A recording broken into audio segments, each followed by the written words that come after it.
Джордан, ты вела марафон по правильному питанию? Да. Расскажи про это чуть-чуть. Когда забеременела, столкнулась с таким вопросом, как бы, что я наберу достаточно много лишних килограмм, и как-то надо от них избавляться. И куда бы я ни ходила, ну, обычно по врачам или где-то были там фитнес-студии или что-то, особо ничего отдельного я не слышала, поэтому я решила, пока вот я такая с пузиком, пока я могу сама передвигаться, ходить, я решила этот вопрос подробно разобрать. Мы ездили на куда только вообще, вот где-то я видела семинар, все, я ехала туда. Чаще всего по правильному питанию, по фитнесу тоже, но именно вот меня прям держала эта тема, мне было это интересно. Физиология пищеварительной системы, то есть все, вот я прям вытащила всю свою биологию просто, что, которая была. Вот, и еще муж поддерживал тоже, ему прям он до сих пор вспоминает, я хочу в Самару, я хочу в Самару. Ближайший город был Самара, поэтому чаще всего вот мы туда гоняли на все возможные семинары. Потом я решила уже по-крупному замахнуться и поехала, обучилась в Питере в колледже Бена Вейдера, то есть уже реально прям как бы спортивный нутрициолог, все дела. Вот. Ну, естественно, как и в любой профессии, если ты по ней не работаешь, знания теряются. То есть поэтому нужно постоянно что-то делать. И, конечно, не знаю, я приехала в Астану онлайн, если мы говорим про онлайн-марафоны, то это был первый раз в Астане, потому что я приехала, я не знала, чем мне заняться. Я сидела дома, у меня маленький ребенок, я никого не знаю, никто меня не знает.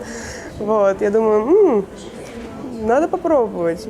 В принципе, как бы очень много материала, очень много информации, а вдруг и как бы интересно будет людям. Ну и да, был такой достаточно большой ажиотаж прям. Но очень много времени отнимает. Это снять надо тренировки, это снимать видеорецепты, постоянно каждый день выкладывать статьи. Причем статьи это одно, то есть ты должен еще это все разжевать. Это постоянно прямые эфиры, это постоянно... Ну, ты в телефоне, как бы, да, это постоянно ответы на комментарии. То есть ты всегда на 2-4 часа в сутки ты на связи. То есть человек, я не знаю, что мне съесть вечером, хотя у них там, вот сколько ты им не дашь информации, прям полной, они все равно будут задать вопросы по-любому. И как бы ты должен быть всегда открыт к тому, чтобы на них отвечать даже по несколько раз.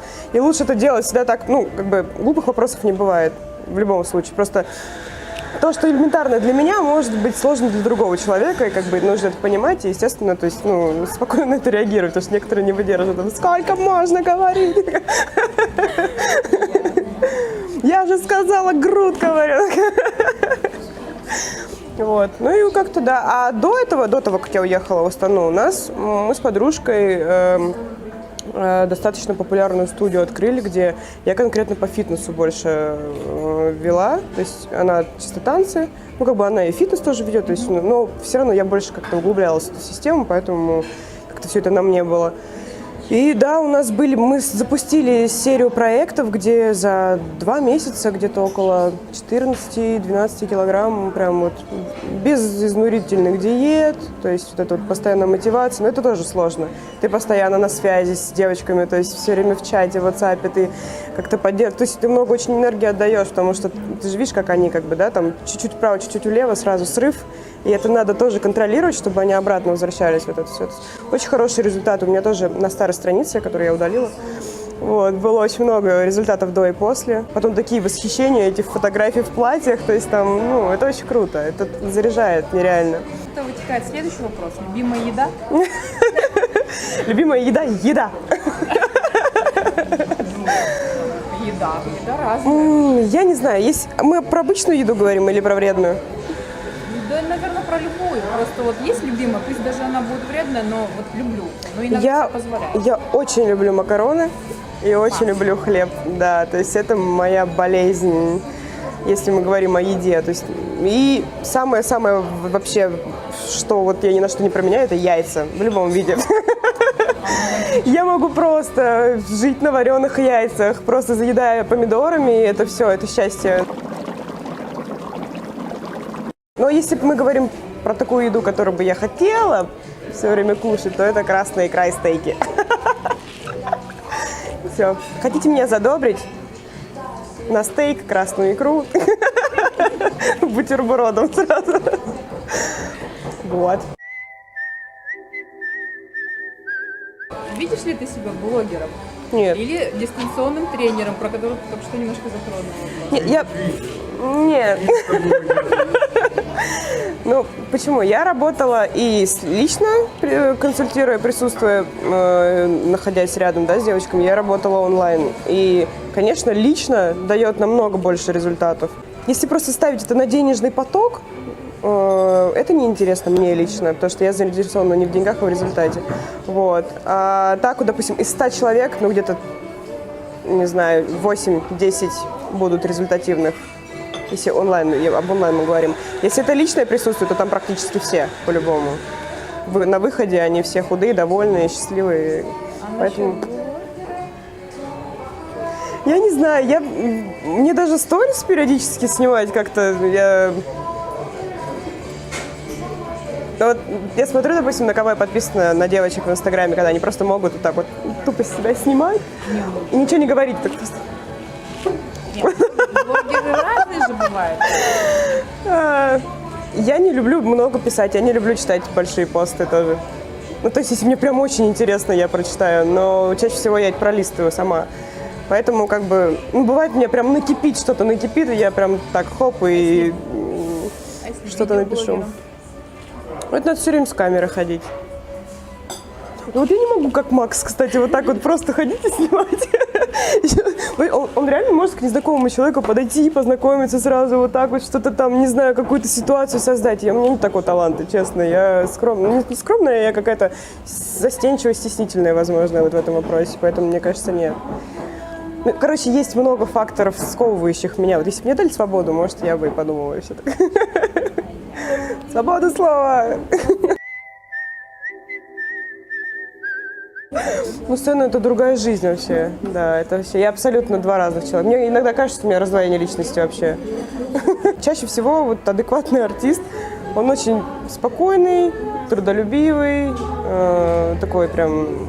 Можно, вот я, например, вообще невзрачная, то есть меня вот так я по улице пройду, как бы меня не узнают люди.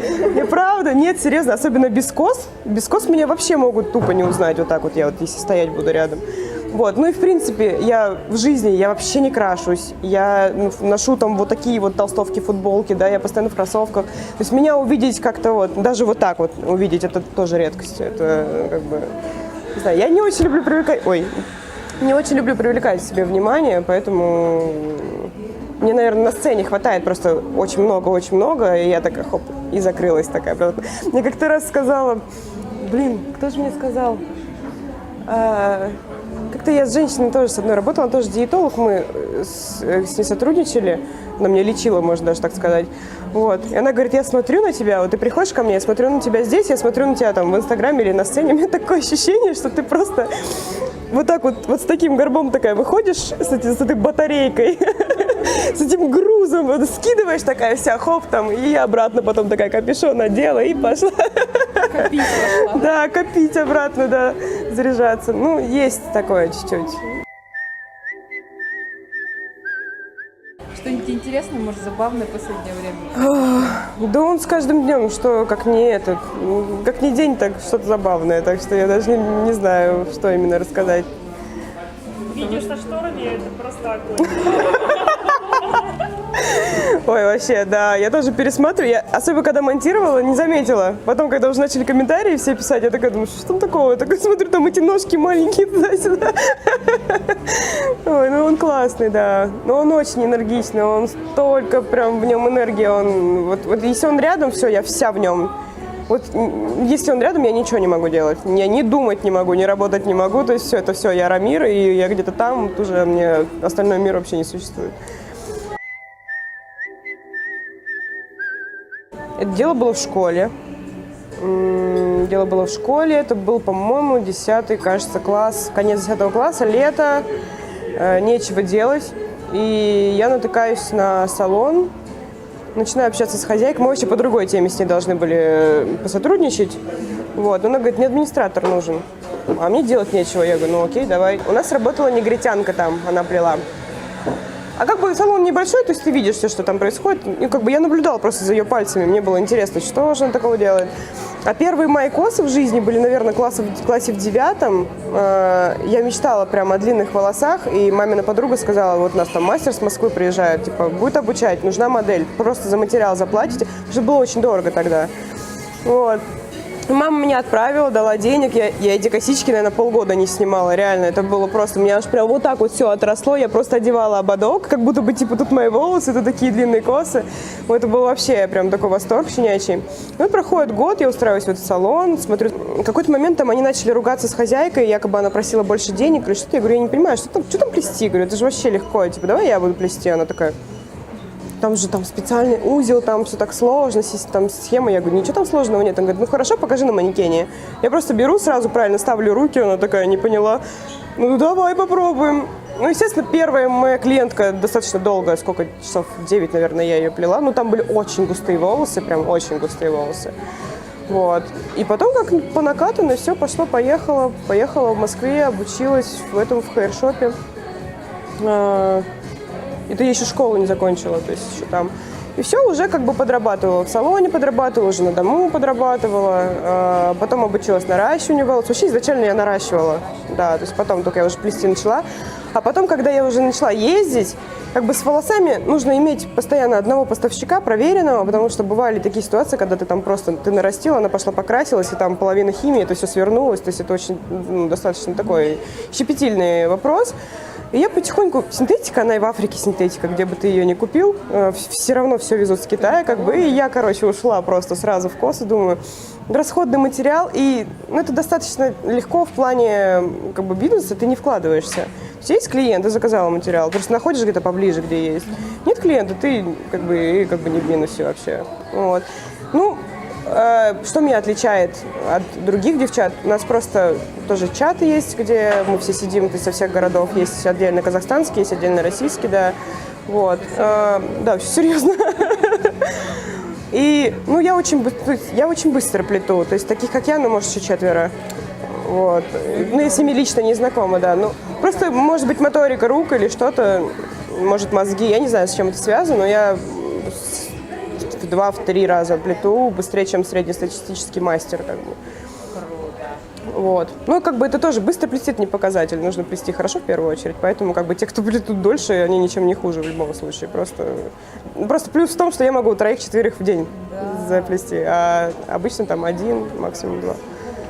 Я помню, как-то раз я плела девочку и выложила в сторис, и мне начали писать то, что, типа, о, ускоренная съемка. Я такая, так, стоп, ну-ка прямой эфир врубай. Врубаем прямой эфир, и начинается вот это, и там все такие, лайки, там.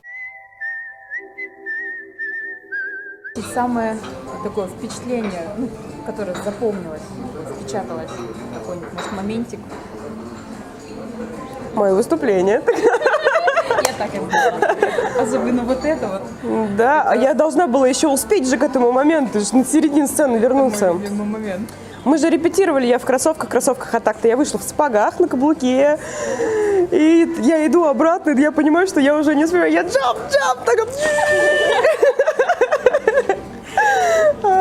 Это был... Да, хоп, такая, думаю, блин. Ну, это было вообще, наверное, мое первое такое масштабное выступление, где я вот как хотела, так и сделала. Обычно же там это не одевай, так не делай, туда не ходи, просто танцуешь там с девчонками. А тут мне прям волю дали. Наконец-то.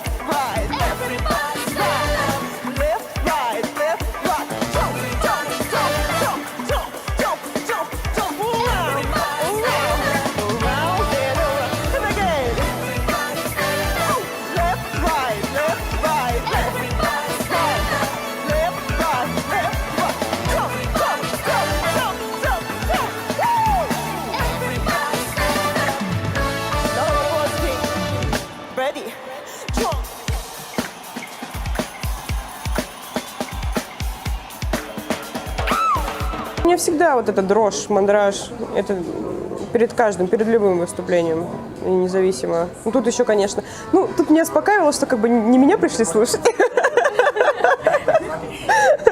Есть же музыкальная пауза, как бы, чтобы там успеть переодеться, передохнуть. Вот. Чуть-чуть это успокаивало, думаю, ну, не понравились, ну и ладно, как бы, ничего страшного. Как может такой Кстати, не заметили никаких ни волнений, ничего.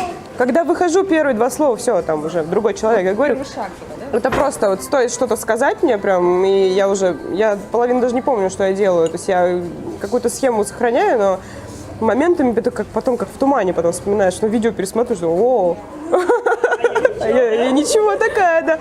Левая рабочая сторона, оказывается. Плана хотели еще узнать. Давайте. Ирланд сова или жаворонок? Саворонок. Саворонок. Ну, конечно, сова, они все по ночам. Да и я такая же была. Мы все ночью все делали. Даже сегодня вон тоже, полночи просидела, переводила там какие документы. Вот.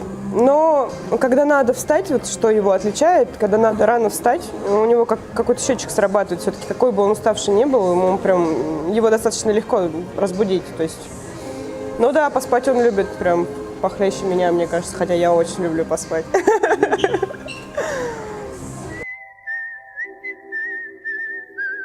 Любимые артисты?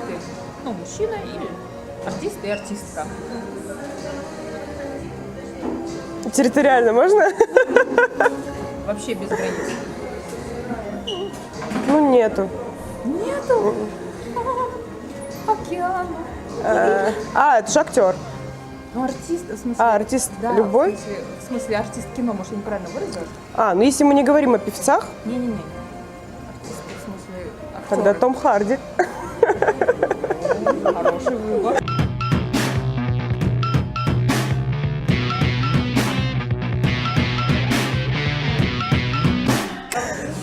Так, ну, из девочек, Джей Ло, конечно же. Вот мы вчера только с Максом говорили о том, что она актриса лучше, чем певица. Ну, хотя и то нравится, но она вообще просто нереальная, такая женщина прям. Я тоже хочу быть такой шикарной в 50. У меня 20 лет есть, чтобы подготовиться к этому.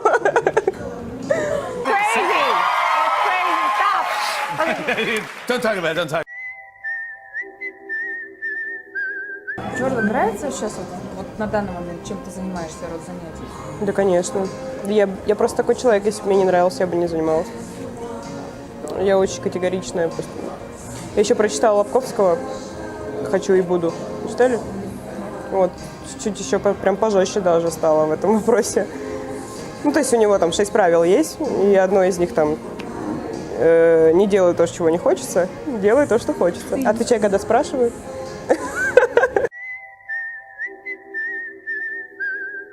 Есть, конечно же, планы, есть в плане сольной карьеры и продолжать, конечно, с Димашем тоже. Просто не хочется сейчас, не то чтобы сглазить, я в это особо не верю, пока просто все не ясно. Есть какие-то наметки, о которых просто смысла нет говорить, пока это все хотя бы не стало более реальным, скажем так. Понятно. Ждем. Игра престолов или Черное зеркало? «Игра престолов». Молодец. Петь или танцевать? И то, и другое. Марвел или Диас? Оба. Ну, Марвел больше люблю все равно. Да. Но все равно обоих люблю. И все? Бешбармак или пельмени? Беш. Беш? Да. Молодец, Коля. Оттуда можно просто мясо выбирать.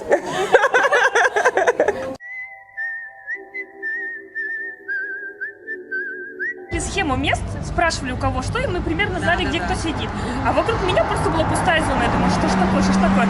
Прихожу, сажусь, ну, начинает народ заходить, передо мной садится Крутой, справа вот так сидит Медведева, а рядом с ней ее охранники. И я такая... А у меня баннер, там Димаш начинает петь, я такая: Димаш! На меня такая Медведева с Крутой поворачивается, и я такая... Каждый раз, когда она лезла в сумку, охранники напрягались. Да, и я только за сердечком, там еще зачем-то. У нас там флешмоб, одна Ой, песня жесть. Махаббат Бермаган, мы сердечки достаем с подсветкой, потом другое что-то мы там флажки, то есть примерно так уже мы договаривались. Это вот, как в клещах сидела, мы там все кучкой как-то. Холодно прям. Мне же как читали. За что? Как за что сказали? Иди. За то, что опоздала. Вот так она опаздывает, а плюшки собирает. Да. Вечно вот так.